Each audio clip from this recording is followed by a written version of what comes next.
Good morning, traders. This is McBillion. Today is November 24, 2015, and let's talk about the market. Let's start with the spider.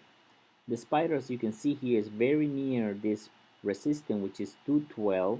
Every time we go to this resistance, we break down between $6 to $12.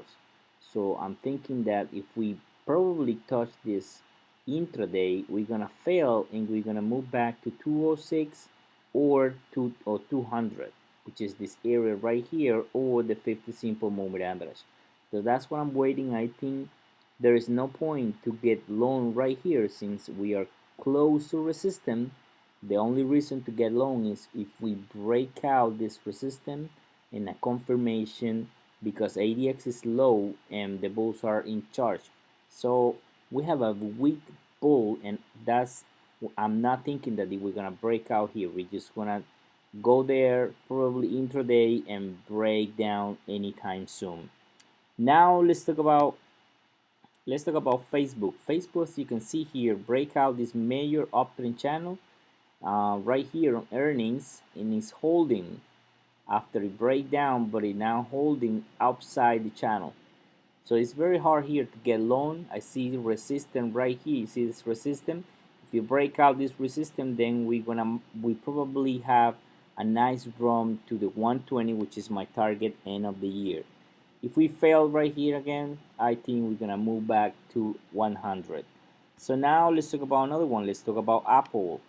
Apple is moving sideways right here and is building in this symmetrical triangle wedge. You can see it very clearly, and I think that is holding the 5 simple moving average, and we might see a breakdown again to 115.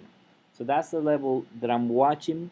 If you break out this resistance right here, get long, because this thing is gonna go to 122 and probably finish around 130 end of the year if it break out this level right here, this resistance. Now let's talk about Tesla. Tesla, again, this is the money line.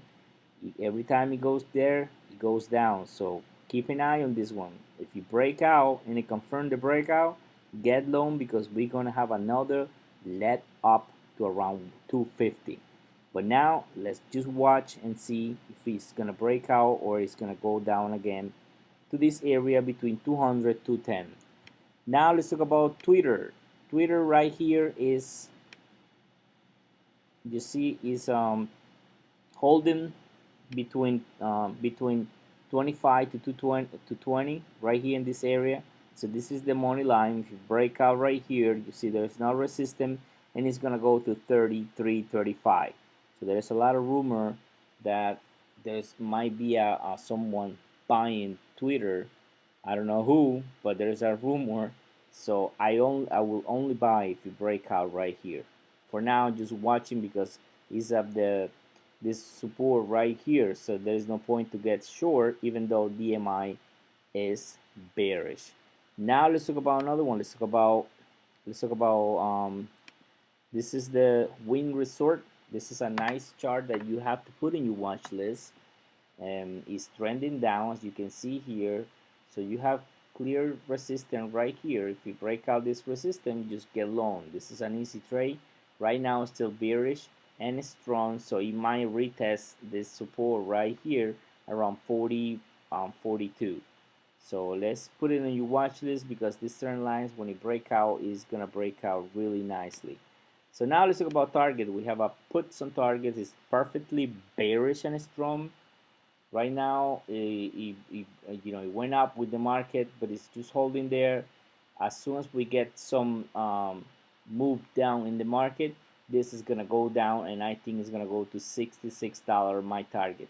Let's keep an eye on this one. Every time it goes up, get short, because this one is broken.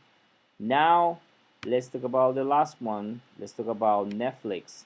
Netflix, as you can see here, is very near the major Fibonacci resistance, which is 129.58. If it goes there, be careful, because it might pull back. But if you break out and confirm the breakout, this thing is gonna fly. Now let's talk about the last one. Now the last one is BABA. I want to squeeze BABA right here, break out this resistance right here, and it looks like it's gonna go up from here and continue the left up to $98. Now this is a good one to have the stock, no auctions, because it's not moving very nicely. It's just moving sideways right here. Every time it goes up, it only moves up about 3 or 4 days, then it goes down. So it's better to own the stock and not auctions. Traders, this is everything for today. Trade on.